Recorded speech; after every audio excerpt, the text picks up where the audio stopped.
مطالعه مو اوس پیل کړې ده که له لومړنیو وختونو نه مو د مطالعې عادت و چې همداسې مو مطالعه کوله؟ زه مفتي صاحب محترم ملا لا نه وم، د طالبي زمانه مې وله، یعنې متعلم وم. نو هلته د ما د مطالعې سره شوق او مطالعه به مې کوله. دا اوس هم چې زه راتلم دلته نو اوس هم روح الماني را سره وله، نو ما ویل که زه ځان سره واخلم خلک به څه راته وایي، نو هغه مې هلته کېښودله. روح الماني د دې لپاره چې تاسو د تفسیر دوره لرئ؟ او تفسیر دوره لرم. زه بیا چې ځان سره ترجمه کوم روح الماني ځان سره وړم، لکه نور خو ځان سره قرآن شریف راخلي، زه تفسیر روح الماني را سره بس همغه آیات ترجمه او پاڼې همداسې اړوم.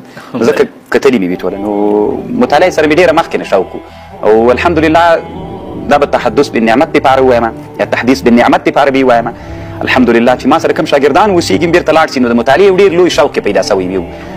نو مطالعه خو نو د ملا دپاره ده، همدغه د ملا وسله ده، د عالم دپاره. او ستاسو نه ما دا اورېدلي دي جناب شیخ صاحب چې تاسو ویل چې ما روح الماني له سر نه تر پایه پورې ټول مطالعه او الحمدلله بلکل مې مطالعه کړې ده.